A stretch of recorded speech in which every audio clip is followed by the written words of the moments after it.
how you can get the best from one player if he's not happy and don't want to be here. It just is here for one contract. It doesn't work. Manchester City, fresh off the glory of 4 straight Premier League titles, now find themselves in uncharted waters under Pep Guardiola. But here's the twist: their struggles aren't just about injuries or tough opponents. It all boils down to one missing midfield maestro. Could this be the crack that ruins their season? Well, fear not. Here are 5 players who could step in and save City's campaign. Well, let's get into it. Manchester City lost 5 games in a row. 5! Can you believe that? This is a team that under Pep Guardiola has been pretty much untouchable. They're like the football equivalent of that friend who's always one step ahead, no matter how hard you try to keep up. Now, before we go full doom and gloom about City's future, let's clear the air. Is this because the Premier League has suddenly leveled up? Well, no, not really. Or maybe it's because players like Ruben Dias, Jack Grealish and Nathan Ake have been sidelined with injuries. Close, but no cigar.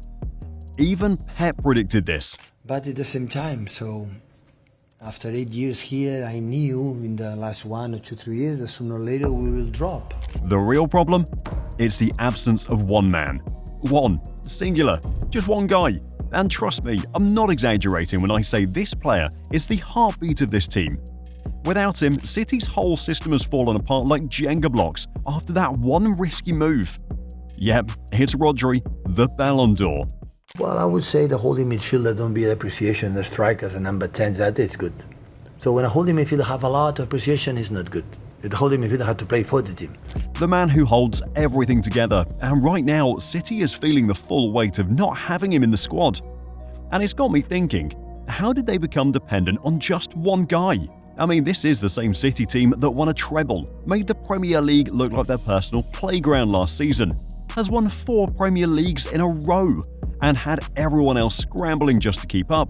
But take Rodri out of the equation and suddenly they look human? Like what? That's because Rodri isn't just another player. He's not just the guy who breaks up play or sprays passes around the pitch. He's the guy. The one who keeps the gears turning. The glue that holds the entire team together. Without him, it's like City is trying to solve a Rubik's Cube with their eyes closed. And here's the crazy part. It's not the first time we've seen this. Massively decisive how important it was for us. He's already in a star, so he's an unbelievable player. Over the years, Pep has built his team around a single pivot player who becomes the spine of everything. Whether it's Busquets at Barcelona, Xabi Alonso at Bayern, or Rodri at City, that role is non-negotiable. You take that player out and it's like yanking the battery out of a Tesla. Nothing works the same when Rodri's not playing. Well, do you remember that game against Aston Villa last December? Yeah, it's a painful memory. Villa completely outplayed City in a 1-0 win at Villa Park. They swarmed the midfield like bees on honey, leaving City looking flat and lost. 2 shots. That's all Pep's team managed. 2. And it's not just Villa. Against Arsenal, same story. 1-0 loss. No midfield control, no defensive stability, no Rodri magic to calm the storm. This City looked ordinary. Seriously, when was the last time you saw City hunker down and struggle to impose themselves? Exactly. Oh, and Wolves? Yeah, they exposed the Rodri-sized hole. Sure, City had 68% possession, classic City, but it didn't mean squat. Wolves hit them with 2 counter-attacking sucker punches, the kind of goals Rodri usually sniffs out before they even develop. Without him, it was like City's defensive radar just shut down. But as soon as he came back, they got into their winning groove and he helped his team clinch the title. Even when City have won without him, like against West Ham or Ipswich, it hasn't been convincing. Sure, Haaland's been bailing them out, but when Brentford came to the Etihad, City nearly crumbled. Brentford could have been 3-0 up at one point. 3! That's not the City we're used to, and it all comes back to Rodri. This season, Manchester City has stumbled in shocking fashion, losing 2-1 to Bournemouth and Brighton, teams they typically brush aside. Things got even worse in the Champions League, where Sporting Lisbon tore through them with a commanding 4-1 win. But the real humiliation? A 4-0 drubbing at the hands of Tottenham, with Ange Postecoglou's side completely dismantling City's defence. It's hard not to wonder, if Rodri had been on the pitch, would City have had the control and composure to avoid such disasters? Without him, City can't control games the way they're supposed to. The passes that slice through defenses, they're gone. The defensive shield that stops counterattacks, completely missing. It's like taking the engine out of a Ferrari. What's left is still shiny, but it's not going anywhere fast. So yeah, Rodri isn't just important, he's vital. And right now, City is learning the hard way what happens when you build everything around one guy, and he's not there. I mean, Guardiola could just change up his style, but you see, that's the thing, he won't. Pep's whole football philosophy is like a work of art. It's intricate, precise, and impossible to replicate without the right brush. And that brush? It's the lone six. This isn't new for Pep. Every team he's ever coached has revolved around having a world-class defensive midfielder who can handle the pressure of sitting in that single pivot. At Barcelona, it was Sergio Busquets, the guy who made football look like a casual stroll in the park. At Bayern, Xabi Alonso stepped in, a man who could probably pick a pass blindfolded. And now at City, it's Rodri, the calm in the chaos. Why is the lone six so important? Before we talk about that, please click the subscribe button below. Help us hit our goal of 20,000 subscribers before the end of the year. Thank you, and now back to the video. A lone six in Pep's system is essential to how he plays. Well, imagine trying to build a house without a solid foundation. That's Pep's system without this role. Everything, the possession, the pressing, the control, starts and ends with the guy in the middle. The lone six has to read the game like a book, make split-second decisions, and somehow always be in the right place at the right time. It's easy, right? But it's all about versatility. Pep doesn't want someone who just sits back and tackles. He wants a player who can do it all. He wants to break up opposition attacks, they have to dictate the tempo, and launch counterattacks with pinpoint passes. The lone six is like the quarterback of Pep's football. Without them, his whole system becomes, well, not bad, but less Pep-like. This role is so central to his tactics that you can trace it back to his first days at Manchester City. Remember Yaya Toure? Pep initially tried to build around him, but Yaya was more of a marauding force than a control freak. And then came Fernandinho, who became Pep's go-to guy and was a master of the dark arts. For years, he was City's safety net and orchestrator rolled into one. But as great as Fernandinho was, Pep knew time was ticking. He needed someone younger, someone who could take over the role for the long haul. That's where Rodri comes in. When City signed him, it was clear this wasn't just a transfer, it was an investment in Pep's system. Rodri had everything. The passing range, the physicality, the intelligence, and under Fernandinho's guidance, Rodri got the perfect crash course in how to thrive as the lone six. But here's what is surprising. While Rodri grew into one of the best midfielders in the world, City dropped the ball in one big way. They never found a proper understudy for him. Fernandinho was there as a safety net early on, but since then, it's been all Rodri all the time. Sure, they tried to fix it. They brought in Calvin Phillips, but let's be real, something didn't click. Maybe Pep didn't see what he wanted in training, or maybe it was just a bad fit. Either way, the result is the same. City is now fully reliant on Rodri, and it's coming back to bite them. It's wild when you think about it. For a club that plans everything to perfection, how did they miss such an obvious gap? Rodri's amazing, no doubt, but building your entire system around one player without a plan B? That's risky business. And now, City's feeling the heat, and this heat is hard to quench, because Pep has no one in his squad who can play like Rodri. I mean, Pep has Bernardo Silva, but he's not like Rodri.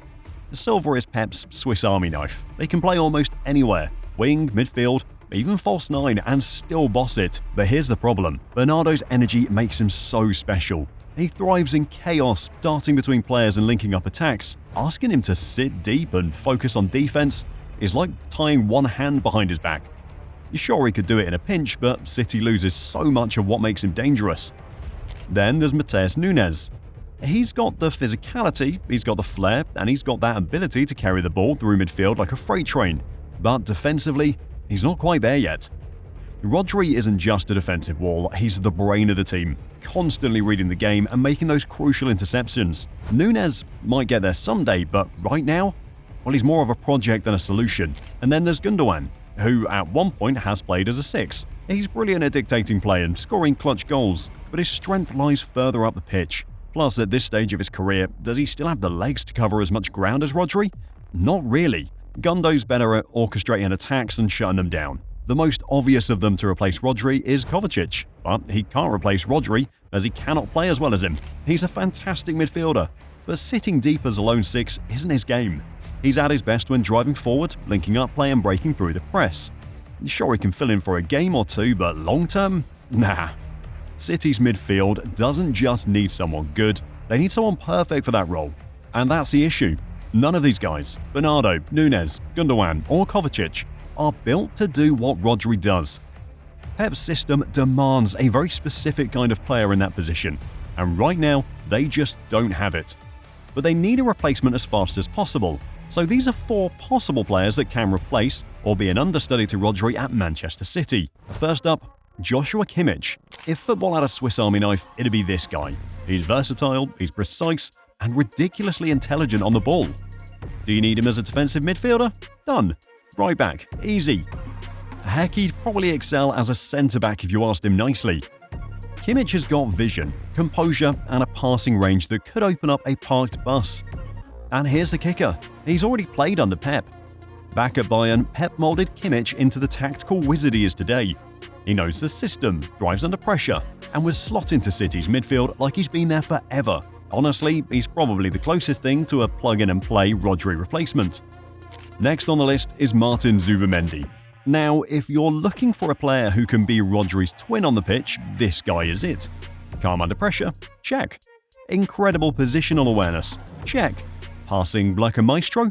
Big check. Remember the Euro 2024 final? Rodri gets injured, Zubimendi steps in, and Spain doesn't miss a beat. He held the midfield like a seasoned pro and helped Spain lift the trophy. The guy is natural in the 6 role and has the skills to control a game's tempo with ease. Bringing him to City would feel like swapping one precision-engineered piece for another. No drama, just results.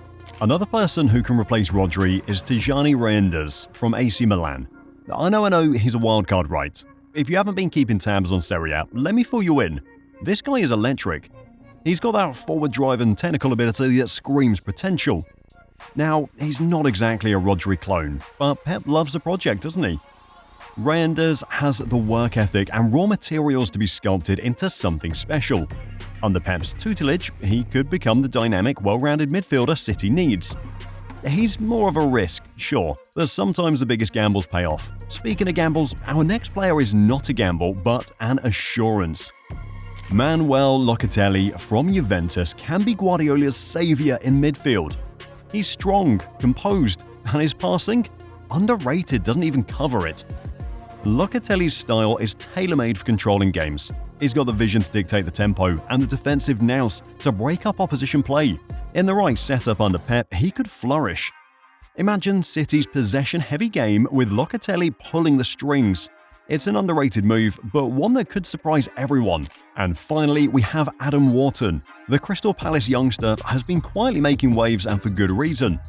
Wharton has this uncanny ability to read the game, break up attacks, and keep things ticking with simple yet effective passing. He's still raw, sure, but Pep's built his career on turning raw talent into world-class players. Just look at what he's done for Rico Lewis. Wharton's potential is huge, and with a bit of seasoning in City's setup, he could be the perfect long-term project. So there's your shortlist. Kimmich for instant brilliance, Zubimendi for a seamless transition, Reinders for untapped potential, Locatelli for underrated class, and Wharton for the long-term vision. City's got options, it's just a matter of who Pep decides to call up for the big leagues. Who would you pick? Well, let me know in the comments section, and when you're done with that, please check out our video on how good Toni Kroos is.